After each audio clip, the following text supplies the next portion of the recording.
నీ అడ్రస్ ఏంటి? నీ చిరునామా ఏంటి?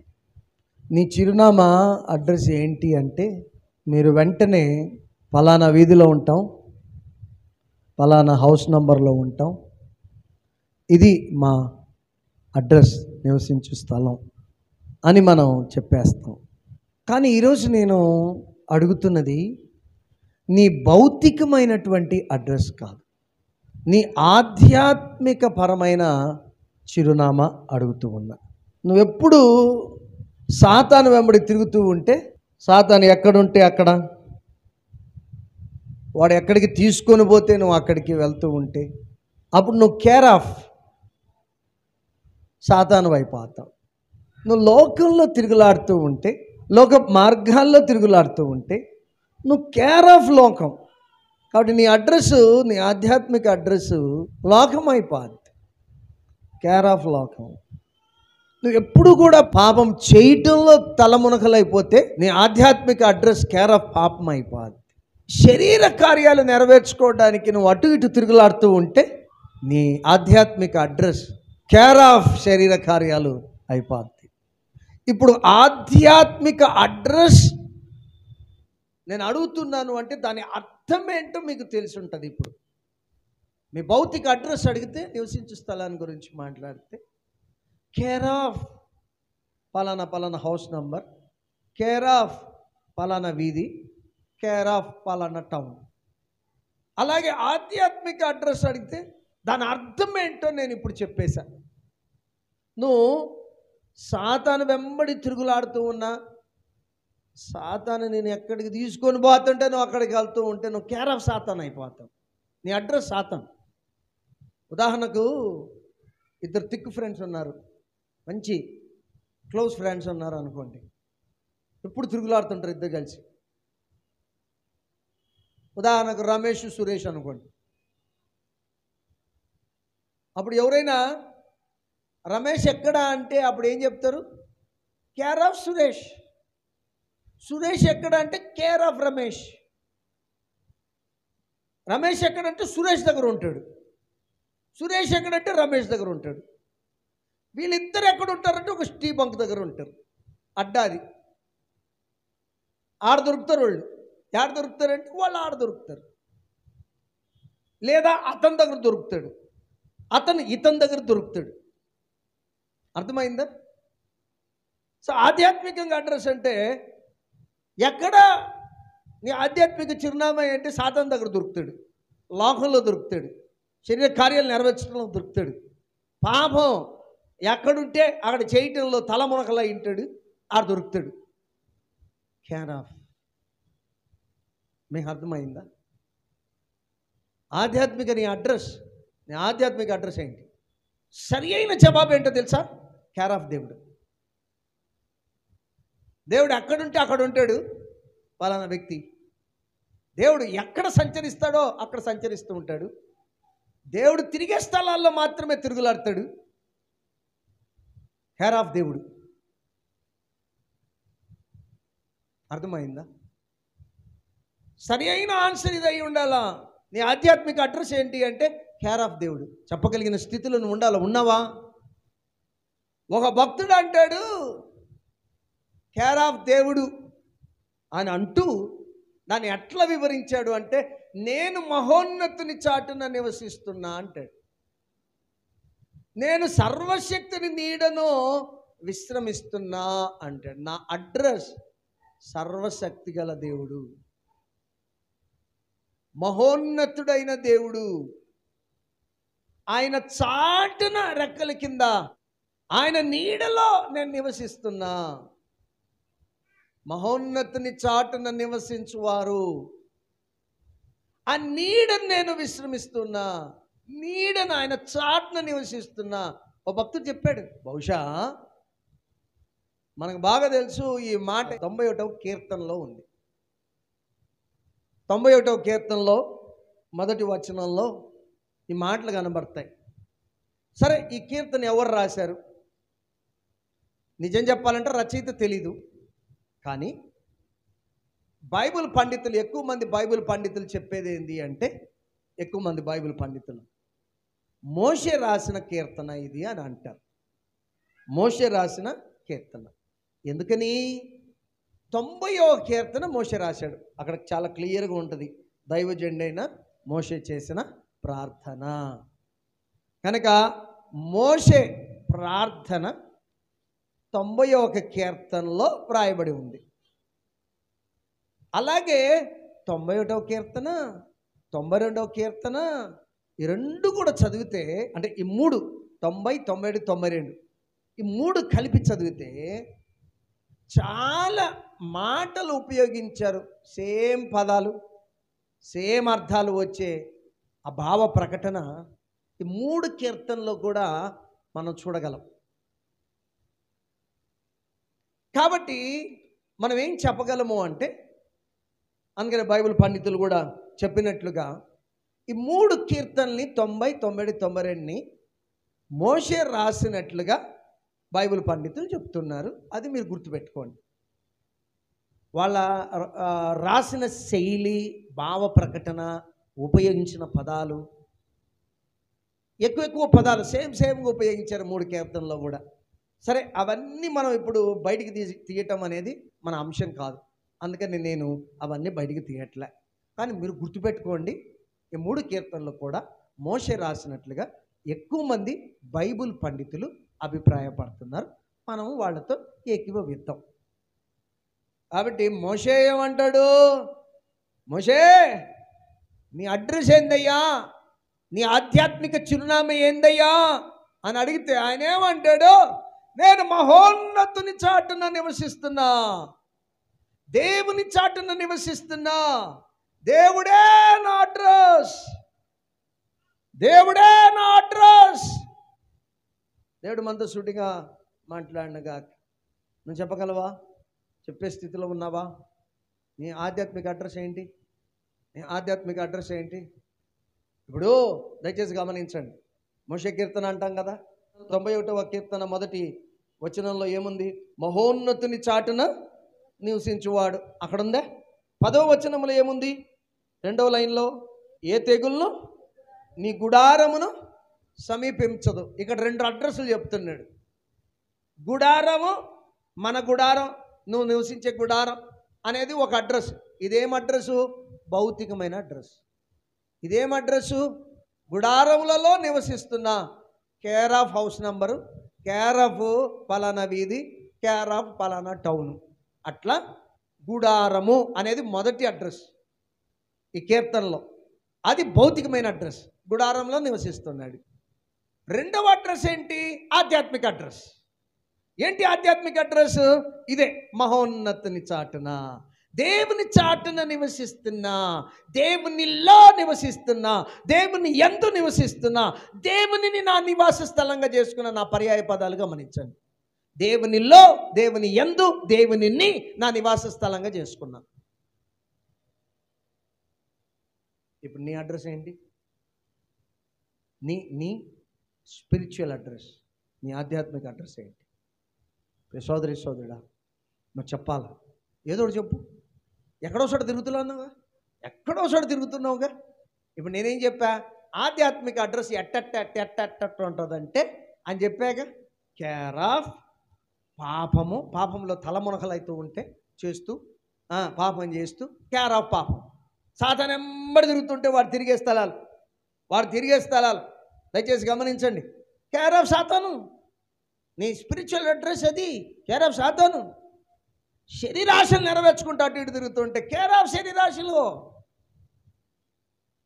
లోకపు మార్గాల్లో లోకపు ఆచారాలు, లోకపు దీళ్ళ ప్రకారం నడుచుకుంటూ పోతూ ఉంటే, కట్టడల ప్రకారం నడుచుకుంటూ పోతే కేర్ ఆఫ్ లోకం, కేర్ ఆఫ్ లోకం అని దేవుడు చెప్పినట్టు నడుచుకుంటూ ఉంటే, దేవుని వెంబడిస్తుంటే, దేవుని వెంబడించటం అంటే దేవుడు ఎక్కడ పోతే అక్కడ పోతూ ఉంటే నువ్వు కేర్ ఆఫ్ దేవుణ్ణే నీ నివాస స్థలంగా చేసుకున్నావు, దేవుణ్ణే నీ స్పిరిచువల్ అడ్రస్గా చేసుకున్నావు.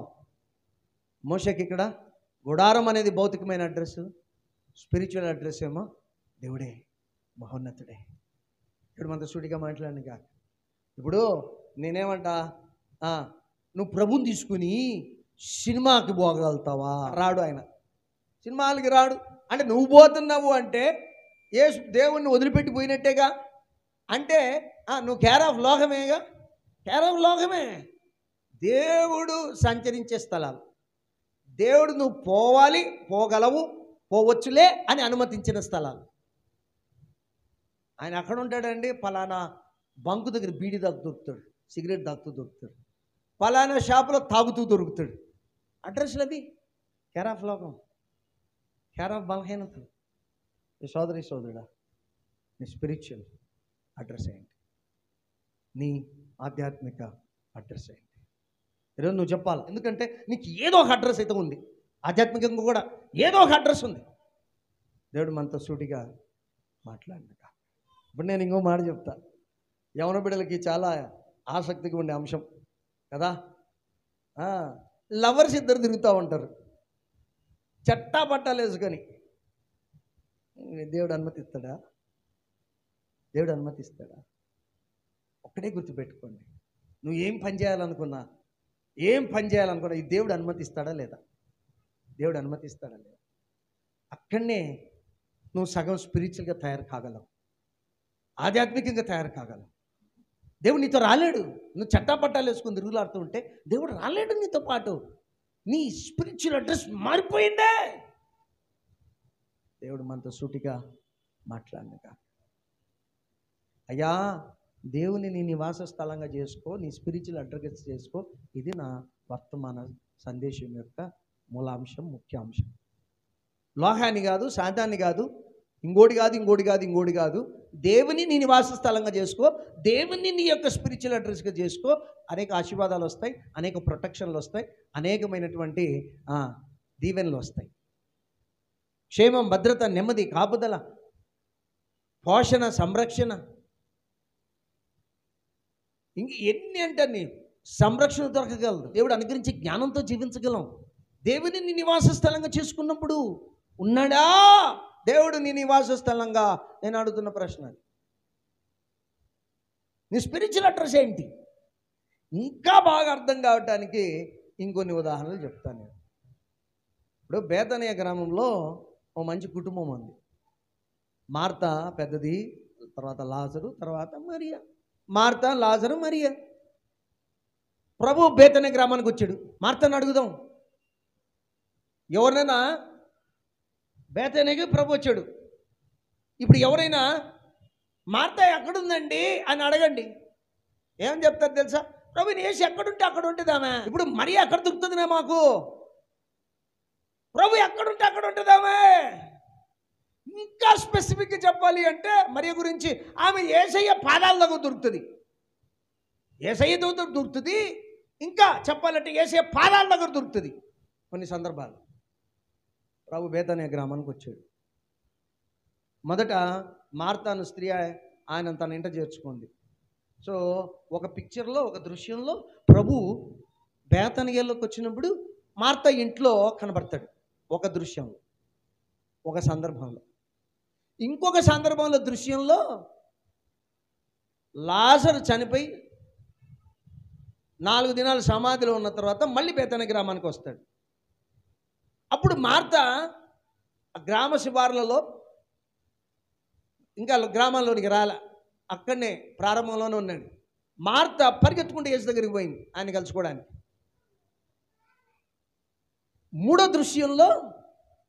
మూడో సందర్భంలో ప్రభు బేతనియ గ్రామానికి వస్తే అక్కడ కుష్ఠరోగి అయిన సీమోను, అంటే అప్పటికి కుష్ఠరోగి అని కాదు, ఒకప్పుడు కుష్ఠరోగి, ప్రభు చేత శుద్ధీకరించబడ్డాడు, స్వస్థపరచబడ్డాడు. ఆ ఇంట్లో భోజనం చేయబడింది, విందు చేయబడింది. అక్కడ మళ్ళీ మార్తా ప్రభు దగ్గర కనబడుతుంది, పరిచర్య చేస్తాడు. 3 సార్లు బేతనియకి వచ్చినట్టుగా, అంటే 3 దృశ్యాల గురించి చాలాసార్లు వచ్చాడు అనుకోండి. అన్ని దృశ్యాల గురించి నేను చెప్పట్లే, ఎందుకంటే మీరు బాగా గమనించండి. ఆయన చివరి వారంలో కూడా శ్రమల వారం అని పిలుచుకుంటూ ఉంటాం. యెరూషలేముకి వచ్చి మళ్ళీ సాయంత్రం అయ్యేసరికి బేతానికి వచ్చేవాడు.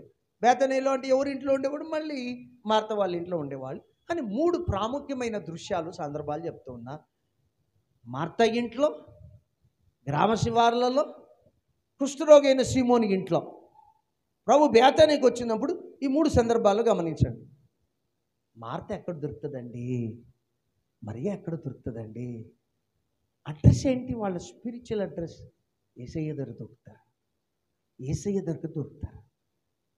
మరియా అడ్రస్ ఇంకా స్పెసిఫిక్గా పాదాల దగ్గర, యేసయ్య పాదాల దగ్గర దొరుకుతుంది. 3 సందర్భాలు, నేను చెప్పిన 3 సందర్భాల్లో కూడా ఆమె యేసయ్య పాదాల దగ్గర కనపడుతుంది. పాదాల దగ్గర కూర్చుని బాధ ఏంటుంది? గ్రామ శివార్లలో పాదాల మీద పడి ఆదరణ కొరకు అడుగుతూ ఉంది, తన భారాన్ని పంచుకుంటుంది. కుష్ఠరోగి సీమోని ఇంట్లో పాదాల మీద ఆ అత్తరు పూసి పాదాలకు తల వెంట్రుకలతో తుడుస్తూ ఉంది. పాదాలు పాదాలు పాదాలు, కేర్ ఆఫ్ యేసయ్య పాదాలు. మరి అడ్రస్ ఏంటి? కేర్ ఆఫ్ యేసు పాదాలు.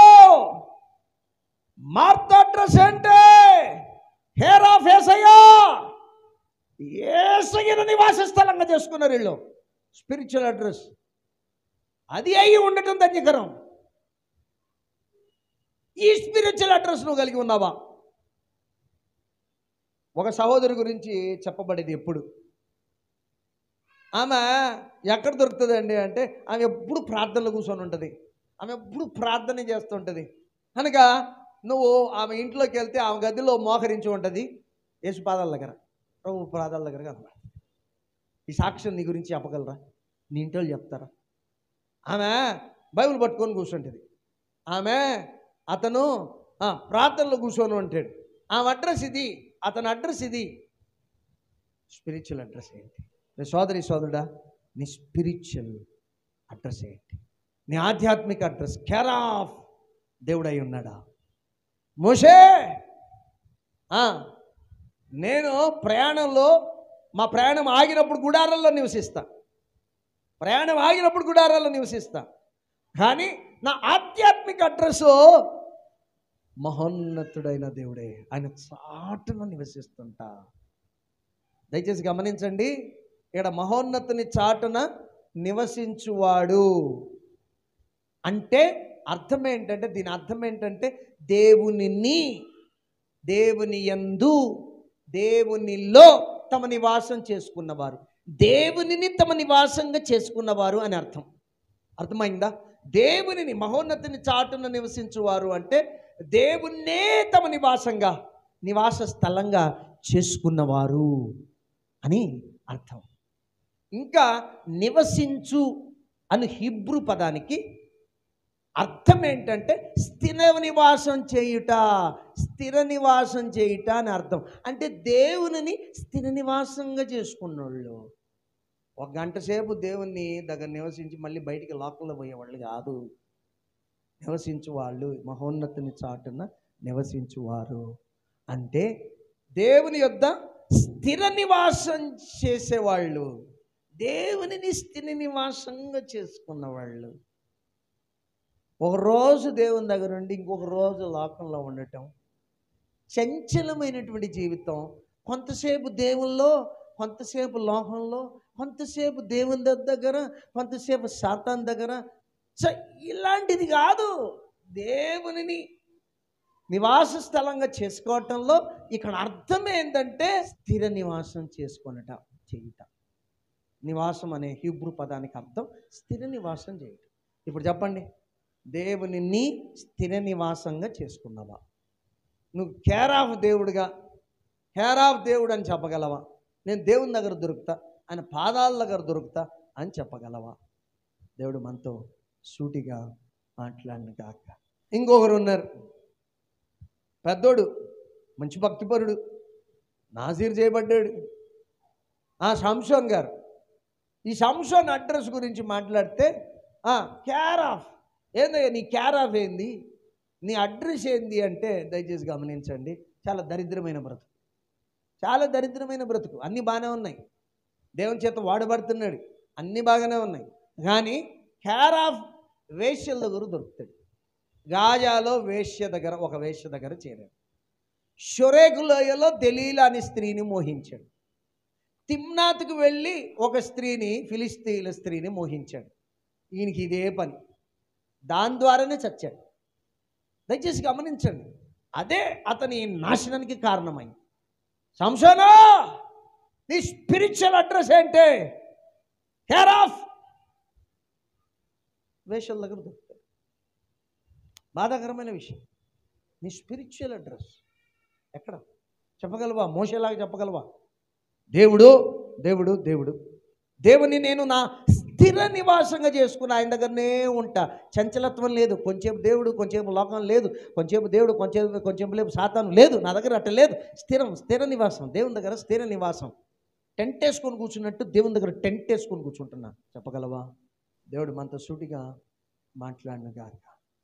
ఇంకా చక్కగా అర్థం కావడానికి నేను ఇంకొక సాధారణ ఉదాహరణ చెప్తాను.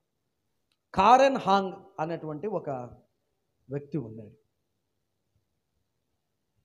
ఆ వ్యక్తి ఒకరోజు ఒక సాయంకాలం వేళ తన ఇంటి పరిసరాల యొద్ద ఉన్న ఒక నిర్మాణ స్థలం దగ్గర జాగింగ్ చేస్తున్నాడు. ఒక మురికిగా ఉన్న బక్క చెక్కిన చిన్న పిల్లి అతని దగ్గరకు వచ్చింది. అతని వైపు దీనంగా చూస్తుంది. మ్యావ్ మ్యావ్ అని అరుస్తుంది. అతను జాగింగ్ చేస్తున్నాడుగా, చిన్నగా పరిగెత్తుతున్నాడుగా. ఇది కూడా అతన్ని అనుసరించడం ప్రారంభించింది. చిన్న పిల్లి మురికిగా ఉంది, బక్క చిక్కిపోయింది. దాన్ని తోలి వేయడానికి చాలా ప్రయత్నించాడు, కానీ అది పోలే, పక్కకు పోలే. ఇతను అనుసరించటం మానలే. అలా అనుసరిస్తూ అనుసరిస్తూ అనుసరిస్తూ ప్రారంభంలో కొంచెం ప్రయత్నం చేశాడు తోలి వేయటానికి. పోలే, పక్కకు పోలే. ఇంకా వదిలేశాడు, అది ఏమన్నా చేసుకొనిలే అని.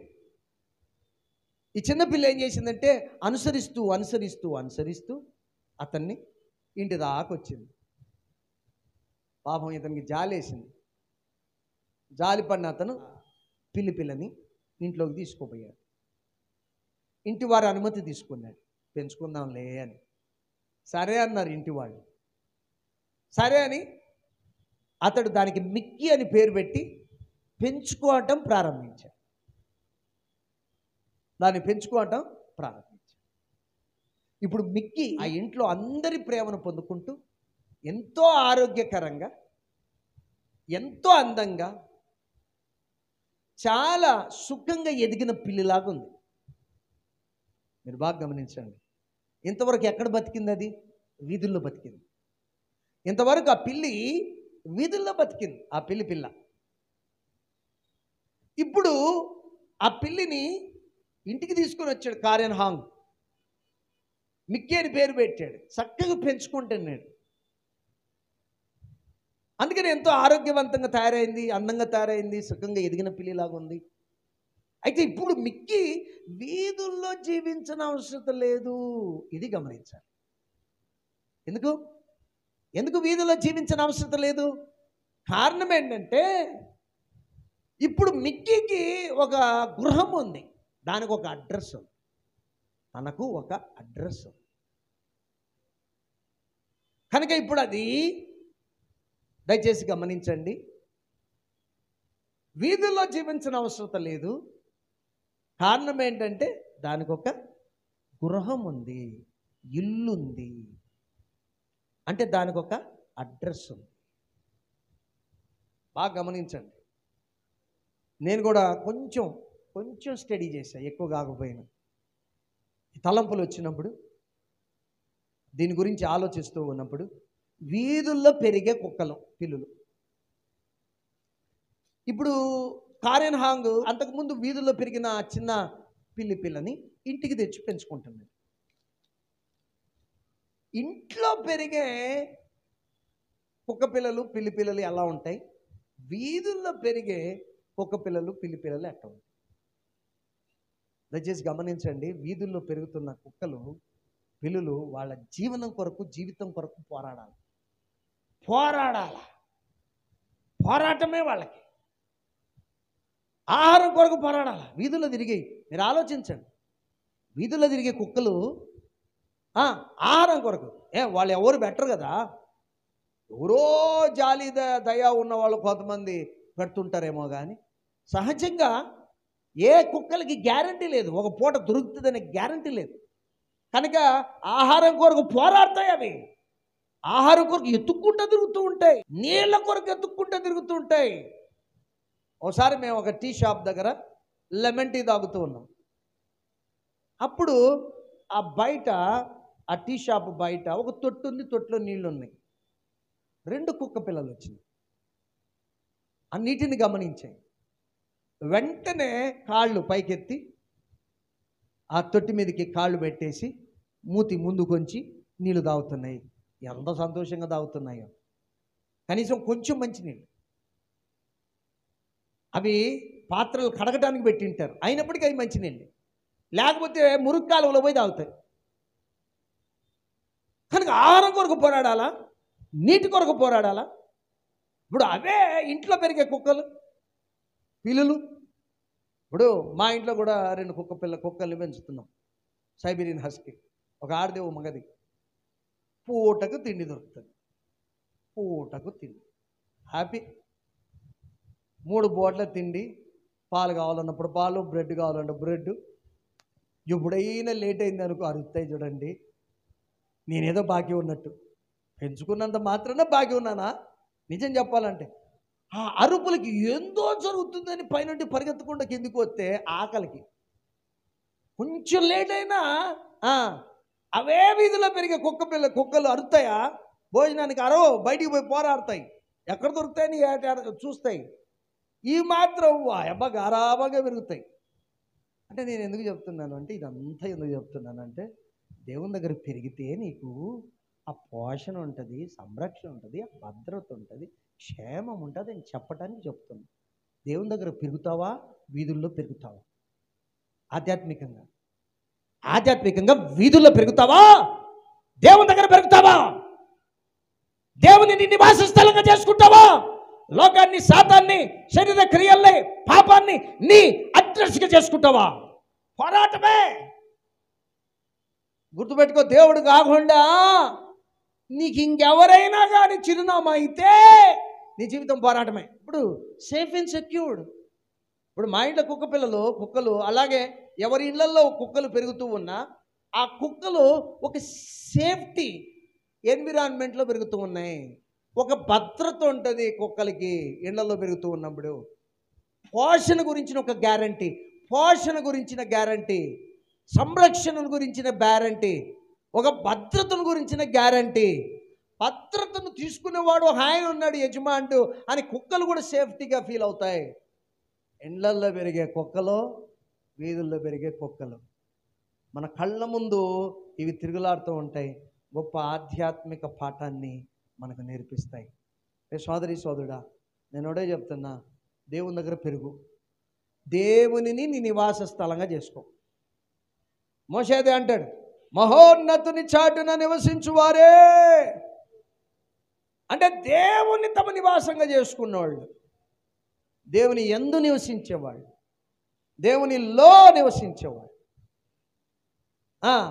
ఆ తర్వాత ఆ కీర్తన అంతా కూడా దేవుడు ఏం ప్రొవైడ్ చేస్తాడు, దేవుని దగ్గర నుంచి వచ్చే వండర్లేంటి, ఆశీర్వాదాలేంటి, ఆ భద్రత ఎట్టుంటుంది, క్షేమం ఎట్టుంటుంది, దాని గురించి అంత కూడా దేవుని దగ్గర నుంచి పెరిగితే నీకు ఇవన్నీ ఇవ్వబడతాయి. ఇప్పుడు చెప్పండి, ఎవరి దగ్గర పెరుగుతావు? దేవుని దగ్గర పెరుగుతావా, సాతాను దగ్గర పెరుగుతావా? దేవుని దగ్గర పెరుగుతావా, వీధుల్లో పెరుగుతావా?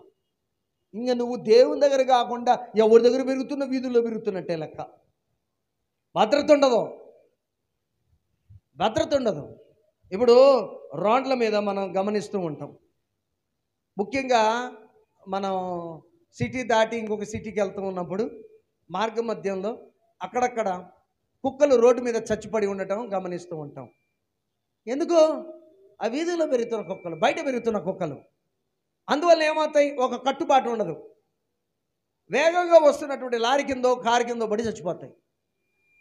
అదే ఇంట్లో పెరిగే ఆ కుక్కలకి బెల్టులు ఉంటాయి, దానికి ఒక గొలుసు చేస్తారు. యజమానుడు బయటికి తీసుకుని వచ్చాడు అంటే జాగ్రత్తతో తీసుకుని వస్తాడు.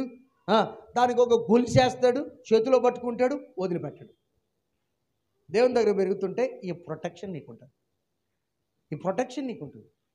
91వ కీర్తన మనం చదువుకోబోతున్నాం. మన ధ్యానాంశం కూడా 91వ కీర్తన. 91వ కీర్తనలో అంతా కూడా జీవితంలోకి వచ్చే ప్రమాదాలేంటో ఆ 97వ కీర్తనలో వ్రాయబడింది. 97వ కీర్తనలో జీవితంలో వచ్చే ప్రమాదాల గురించే, వచ్చే ఆపదల గురించే తెలపబడింది. ఈ నూతన సంవత్సరంలోకి వచ్చాం. ఇప్పటికే 1.5 నెలలు గడిచిపోయింది. అలాంటి ప్రమాదాలే ఈ సంవత్సరం అంతా కూడా మన కొరకు ఏమేమి కాచుకొని ఉన్నాయో మనకు తెలియదు. జీవితం అంటేనే ప్రమాదాలు, అశ్రమలమయం. కనుక ఎన్నో ప్రమాదాలు. ఇప్పుడు మోషే రాశాడని చెప్పుకుంటున్నాం. మోషే కాలంలో ఎలాంటి పరిస్థితులు ఉన్నాయో ఒక రకంగా చెప్పాలంటే ఆ ప్రమాదకరమైన పరిస్థితులు ఇప్పుడు కూడా ఉన్నాయి. చాలా ప్రమాదాల గురించి మాట్లాడతాడు. సింపుల్గా చెప్తాడు. భక్తుడు ఏం చెప్తున్నాడు? ఇన్ని ప్రమాదాలు కాచుకొని ఉన్నా దేవుని దగ్గర పెరిగితే నీ క్షేమం. దేవుని దగ్గర పెరగకపోతే, వీధుల్లో పెరిగితే, అంటే నీ స్పిరిచువల్ అడ్రస్ వేరేది అయిపోతే దేవుడు కాకుండా నీకు ప్రమాదం. ఇంతే, సింపుల్.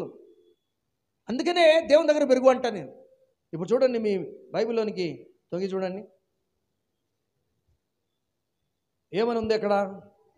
3వ వచనంలో వేట కాని ఊరులు. వేటగాడు పక్షులను పట్టుకోవడానికి ఊరులు పెడతాడు. అవి దాచబడిన ఊరులు, పక్షులకి కనబడేటట్టు పెట్టాడు. కనబడకుండా ఉచ్చులు వేస్తుంటాడు. ఉచ్చులు, ఊరులు. కనబడని దాచబడిన ఊరులు, ఉచ్చులు సాతానుగాడు వేస్తాడు, లోకస్తులు వేస్తారు, లోకం వేస్తుంది మన కొరకు. కనుక అదొక ప్రమాదం. తర్వాత 3వ వచనంలో నాశనకరమైన తెగులు. 5వ వచనంలో రాత్రివేళ కలుగు భయాలు, పగటి వేళ ఎగురు బాణాలు, చీకటిలో సంచరించు తెగులు, మధ్యాహ్నమందు పాడు చేయు రోగం. ఎన్ని రకాల రోగాలు ఈ కాలంలో, ఎన్ని రకాల రోగాలు పాడు చేస్తున్నాయి జీవితాల్ని. ప్రమాదాల్లోకి నెడుతున్నాయి. జీవితం పోయే, ప్రాణమైపోయే పరిస్థితుల్లోనికి కొన్ని రోగాలు తీసుకుపోతున్నాయి, పాడు చేసే రోగాలు. ఇంకా కిందికి వస్తే దయచేసి గమనించండి. ఇప్పుడు చూడు, వీధుల్లో పెరిగేవాళ్ళు నీ ప్రక్కన 1000 మంది పడినను, నీ కుడి పక్కన 10,000 మంది కూలినను. ఎవరు వీళ్ళంతా? వీధుల్లో పెరిగేవాళ్ళు. ఎందుకు వీధుల్లో పెరిగేవాళ్ళు అంటున్నానంటే, ఇశ్రాయేలీలకు ఒక అనుభవం ఉంది. ఏంటి ఇశ్రాయేలుకి అనుభవము? వాళ్ళు వాళ్ళ జీవితాల్లో, కుటుంబాల్లో ఉన్న ప్రథమ సంతానము చంపబడలే. ఆ రాత్రి, ఒక చీకటి రాత్రిలో వాళ్ళ ప్రథమ సంతానం చంపబడలే. ఎందుకంటే రక్తం పూసుకొని, ఇండ్ల ద్వారా బంధాలకి రక్తం పూసుకొని రక్షించబడ్డారు. కానీ వాళ్ళ కళ్ళ ముందే 1000 మంది చనిపోయారు. ఐగుప్తులో ప్రథమ సంతానం 1000 మంది చనిపోయారు. వాళ్ళు వీధుల్లో తిరిగేవాళ్ళు, దేవుని నివాస స్థలంగా చేసుకునే వాళ్ళు కాదు. అందుకని మోషే అవన్నీ తెలుసు కాబట్టే, నీ పక్కన 1000 మంది పడినను, నీ కుడి పక్కన 10,000 మంది పడినను. ఏం రికలెక్ట్ చేస్తున్నాడు మోషే? ఎర్ర సముద్రంలో తరిమారు. ఆరిన నేల ఏర్పడినప్పుడు తరిమారు ఇశ్రాయేల్ని ఐగుప్తీయులు. ఆ తర్వాత ఇశ్రాయేల్ అవతలు చేరిపోయిన తర్వాత మళ్ళీ సముద్రం ఏకమైపోయింది. ఐగుప్తీయులు ఆ సముద్రంలో పడి చచ్చారు. ఉదయకాలమున ఒడ్డు కొట్టుకొని వచ్చినాయి శవాలు, ఐగుప్తుల శవాలు. ఇశ్రాయేలీలు చచ్చిన ఐగుప్తు శవాలను చూచారు అన్న వాక్యంలో వ్రాయబడింది. నీ కుడి పక్కన 10,000 మంది కూలినను. వీధిలో తిరిగి వాళ్ళు అపాయాలకు పడిపోతారు. ఐగుప్తులు పడిపోయారు, నువ్వు చూచావు, నీ కళ్ళారా చూచావు. కానీ నీతో పాటు నేనున్నానుగా, నా దేవదూతను నీతో పాటు పంపించాను. ఇశ్రాయేలులారా, ఏ అపాయము నీ గుడారమున సమీపించు. దేవుని దగ్గర పెరుగుతూ ఉంటే, దేవుని నివాస స్థలంగా చేసుకుంటే, దేవుడే నీ స్పిరిచువల్ అడ్రస్ అయిపోతే ఇంత భద్రత ఉంటుంది, క్షేమం ఉంటుంది. పైన ఎన్ని ప్రమాదాల గురించి చెప్పాడు. ఇంకా కిందికి వస్తే చూడండి, నీ పాదములకు రాయి తగలకుండా, అంటే రాళ్ళుంటాయి, మీ మార్గాల్లో రాళ్ళుంటాయి, నిన్ను తొట్టుపడేలా చేస్తూ ఉంటాయి. తొట్టుపడేలా చేసే రాళ్ళున్నాయి జీవితంలో, ఇవి ఎదురుపడుతూ ఉంటాయి. తర్వాత 13వ వచనంలో సింహములు, నాగుపాములు. అప్పుడున్న పరిస్థితులలో ఆ ఇశ్రాయేలు భాగం, ఆ చుట్టుపక్కల ప్రాంతాల్లో ఇట్లా రోడ్లు లేవుగా. అప్పుడు ఆ కాలంలో రోడ్లు లేవు. ఆ రాళ్లమయం ఉన్నటువంటి, ఇరుకుగా ఉన్నటువంటి మట్టి మార్గాలే, రాళ్ల మార్గాలే. అక్కడ ఎక్కువగా ఇదిగో ఈ సింహాలు నాగుపాములు తిరుగుతూ ఉంటాయి. దయచేసి గమనించండి, వీధుల్లో తిరుగుతున్న వాళ్ళు, దేవుని నివాస స్థలంగా లేనటువంటి వాళ్ళు సింహాల బారిన పడతారు, నాగుపాముల బారిన పడతారు. ఎన్ని ప్రమాదాలు! అసలు 91వ కీర్తన అంతా కూడా జీవితంలో కలిగే ప్రమాదాల గురించి. 90వ కీర్తనలో మోషే జీవితంలో వచ్చే కష్టాల గురించి మాట్లాడాడు. 91వ కీర్తనలో మోషే జీవితంలో కలిగే ప్రమాదాల గురించి మాట్లాడాడు. ఇప్పుడు ఏమంటాడు భక్తుడు? ఏమంటాడు ఫైనల్గా? అయ్యా, అమ్మా, ఇన్ని ప్రమాదాలు మీ జీవితంలో మీ కొరకు కాచుకొని ఉన్నాయి. సింహాలు వేచి ఉన్నాయి మీ కొరకు. సింహాలు, నాగుపాములు అనేవి బైబిల్లో సాతానికి దృశ్యాలు, ఇమేజెస్గా ఉపయోగించబడ్డాయి. ఇమేజెస్గా సాతానికి దృశ్య రూపంలో మరి ఉపయోగించబడ్డాయి. కనుక సాతాన్ గాడు వెయిట్ చేస్తున్నాడు. రోగాలు ఉన్నాయి, దాచబడిన ఉరులు ఉచ్చులు ఉన్నాయి, నాశనకరమైన తెగుళ్ళు ఉన్నాయి, రాత్రి భయాలు ఉన్నాయి. అంటే చీకటి ద్వారా కలిగే భయాలు, చీకటిలో నుండి ఉద్భవించే భయాలు, పగటి బాణాలు, మధ్యాహ్నం మందు వచ్చే రోగాలు, అలాగే తొట్టుపడేలా చేసే రాళ్ళు, నీ పక్క పక్కన పడిపోతున్న శవాలు, నాగుపాములు, సింహాలు, వీటన్నిటి ద్వారా నీకు ప్రమాదం పొంచి ఉంది. దీని నుంచి తప్పించుకోవాలంటే నీ ఏకైక మార్గం నీ స్పిరిచువల్ అడ్రస్ మార్చుకో. లోకంలో పెరగద్దు, వీధుల్లో పెరగద్దు. చిన్న పిల్ల వీధుల్లో పెరిగింది, అంతవరకు మిక్కి వీధుల్లో పెరిగింది, పోరాడింది, ఆహారం కొరకు పోరాడింది, భద్రత కొరకు పోరాడింది. కుక్కతనం కూడా వస్తే పారిపోయేది. ఇప్పుడు వాళ్ళ యజమాని అన్నాడు, కుక్క వస్తే యజమాని చూసుకుంటాడు. ఇంట్లో పెరిగేదానికి, యజమాని దగ్గర పెరిగేదానికి, వీధుల్లో పెరిగేదానికి ఎంత తేడా. మోషే ఏమంటాడు? దేవుని దగ్గర పెరుగు, దేవుని దగ్గర పెరుగు, మహోన్నతుని చాటున నివసించు, దేవుణ్ణే నీ నివాస స్థలంగా చేసుకో, దేవుణ్ణే నీ స్థిర నివాసంగా చేసుకో అంటాడు. దేవుని విడిచి ఎక్కడికి వెళ్ళొద్దు, నువ్వు స్థిరంగా ఆయన దగ్గరనే ఉండు. అది నువ్వు స్థిరంగా ఆయన దగ్గరనే ఉండు, ఆయన విడిచిపెట్టి ఎక్కడికి వెళ్ళొద్దు. ఎంత గొప్ప మాట! సోదరి సోదరుడా, నీ స్పిరిచువల్ అడ్రస్ ఏంటి? నీ ఆధ్యాత్మిక చిరునామా ఏంటి? ఎక్కడ నివసిస్తున్నావు? దేవుని దగ్గర నివసిస్తున్నావా? దేవునిలో నివసిస్తున్నావా? దేవుడు ఎక్కడుంటే అక్కడ నివసించే పరిస్థితి నీకున్నదా? ఇంకా బాగా గమనిస్తే, ఇంకా లోతుల్లోకి వెళ్తే ఈ కీర్తనని 3 భాగాలుగా మనం విభజించవచ్చు. 1 నుంచి 4, 5 నుంచి 13, 14 నుంచి 16, 3 భాగాలు. మొదటి 4 వచనాల్లో కనబడని జీవితం, తర్వాతి భాగంలో 5 నుంచి 13లో కనబడే జీవితం, తర్వాతి భాగంలో చివరి 3 వచనాల్లో తృప్తి పొందే జీవితం. అలా పిలుచుకోవచ్చు. కనబడని జీవితం, ఇది చాలా ప్రాముఖ్యమైనది. ఈ కనబడని జీవితం ఏంటి? ఒక విశ్వాస జీవితంలో గుర్తుపెట్టుకోండి, ఒక విశ్వాస జీవితంలో శ్రేష్టమైనటువంటి భాగం, ఈ యొక్క విశ్వాస జీవితంలో అతి శ్రేష్టమైనటువంటి భాగం, దేవుడు మాత్రమే చూచే భాగం. ఏంటది? అంతరంగ జీవితం. దేవుడు మాత్రమే చూస్తాడు. అది చాలా ప్రాముఖ్యమైన భాగం. ఆ అంతరంగ జీవితంలో ఎవరికి కనబడని ఆ భాగంలో నువ్వు దేవుని యందు ఎంత విశ్వాసం ఉంచుతావో, దేవునిని ఎంతగా నీ నివాస స్థలంగా చేసుకుంటావో, దేవునితో నీకున్న సన్నిహిత సంబంధం, దేవునితో నీకున్న సహవాసం, ఇవన్నీ సన్నిహితంగా బలంగా ఉంటే, కనబడని జీవితంలో దేవునితో లోతైన సంబంధం కలిగి ఉంటే, కనబడే జీవితంలో కాపాడబడతావు. దేవుని దగ్గర నుంచి సమాధానకరమైన పరిస్థితి నీకు ఉంటుంది. సింపుల్, గుర్తుపెట్టుకోండి. కనబడని జీవితంలో, నీ అంతరంగ జీవితంలో దేవుని యందు విశ్వాసం, దేవునిని నివాస స్థలంగా చేసుకోవటం, దేవుని యొద్ద పెరగటం, దేవునితో లోతైన సహవాసం, దేవునితో సంబంధం, లోతైన సంబంధం, ఇవన్నీ కనబడని జీవితం అంతరంగంలో కలిగి ఉంటే, ఇప్పుడు చూడండి మొదటి 4 వచనాలు, మహోన్నతిని చాటున నివసించటం, ఇవన్నీ మనకు బయటికి ఎవ్వరు మనం ప్రదర్శించలేము.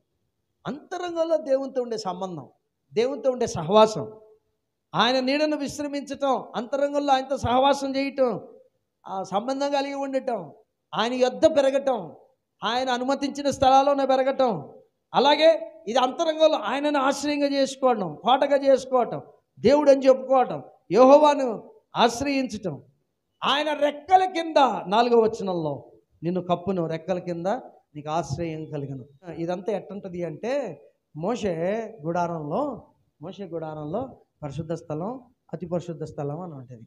పరిశుద్ధ స్థలంలో యాజకుడు పోయి ప్రతిరోజు కూడా మరి ప్రార్థిస్తూ ఉంటాడు. అని అతి పరిశుద్ధ స్థలానికి ఒక్కసారే ప్రధాన యాజకుడు సంవత్సరానికి ఒక్కసారి లోపలికి వెళ్తాడు. ఆ అతి పరిశుద్ధ స్థలంలో కెరూబులు, మందసం ఇవన్నీ కూడా ఉంటాయి.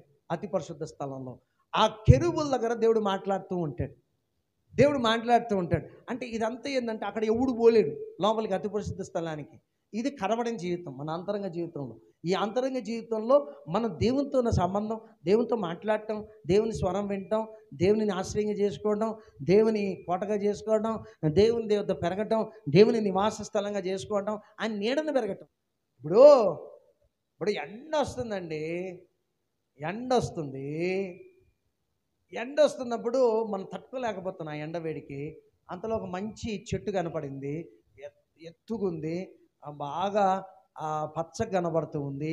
మనం ఏం చేస్తాం, దాని కింద నీడ ఉంది, పరిగెత్తుకుంటే దాని నీడకి వెళ్ళిపోతాం. ఒరే చెట్టా రా అంటే చెట్టు వస్తుందా? చెట్టు నీ దగ్గరకు వస్తుందా? నువ్వు పరిగెత్తుకుంటే చెట్టు దగ్గరికి పోవాలా? దేవుని దగ్గర పోయి నువ్వు నివసించు. అర్థమవుతుందా?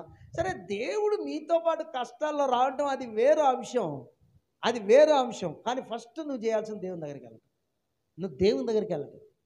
నువ్వు సోమరుడు అయితే దేవా నా దగ్గరికి రా అవసరాన్ని బట్టి ఆయన వస్తాడు, లేకపోతేలే అని ఫస్ట్ నువ్వు వెళ్ళటం నేర్చుకో, దేవుని దగ్గరికి వెళ్ళటం నేర్చుకో. కనుక ఆ నీడను విశ్రమించే వాళ్ళు ఆయన దగ్గరికి వెళ్తారు. ఇది చాలా ప్రాముఖ్యమైన విషయం. ఆయనలో పెరగాల, ఆయన యొద్ద పెరగాల, ఆయనని నివాస స్థలంగా చేసుకొని పెరగాలంటే ఆయన దగ్గరికి వెళ్ళు. ఈ వెళ్ళే అనుభవం రోజు ఉండాలా నీ అంతరంగ జీవితంలో. ఆయన దగ్గరికి వెళ్ళి ఆయన నీడలో కూర్చొని ఎదగటం అనేది, ఆయన నీడలో ఎదగటం అనేది నీ అంతరంగ జీవితంలో అనుదిన అనుభవం అయి ఉండాలి. ఈ 4 వచనాల్లో అంతరంగ జీవితంలో నువ్వు ఏ రీతిగా దేవునితో సంబంధం కలిగి ఉంటావు, ఆయన నివాస స్థలంగా చేసుకొని ఆయన నీడను, ఆయన చాటున, ఆయన ఆశ్రయం, ఆయన కోట, ఇట్లా ఆయనతో లోతైన సంబంధం కలిగి ఉండటం, ఆయనతో లోతైన సహవాసం కలిగి ఉండటం, ఇది నీ అంతరంగంలో చేస్తూ ఉంటే 5 నుంచి 13 వచనాలు బయట ఏమొస్తున్నాయి? రోగాలు వస్తున్నాయి, తెగుళ్ళు వస్తున్నాయి, సింహాలు ఉన్నాయి, నాగుపాములు ఉన్నాయి, తొట్టుపడేలా చేసే రాళ్ళు ఉన్నాయి. ఇవన్నీ మనకు ఆటంకాలు ఉంటే కనబడే జీవితంలో వీటన్నిటి నుంచి తప్పిస్తాడు. కనబడని జీవితంలో నువ్వు దేవునితో ఎంత గొప్ప సంబంధం కలిగి ఉంటావో, కనబడే జీవితంలో అంత ఎక్కువగా కాపాడబడతావు.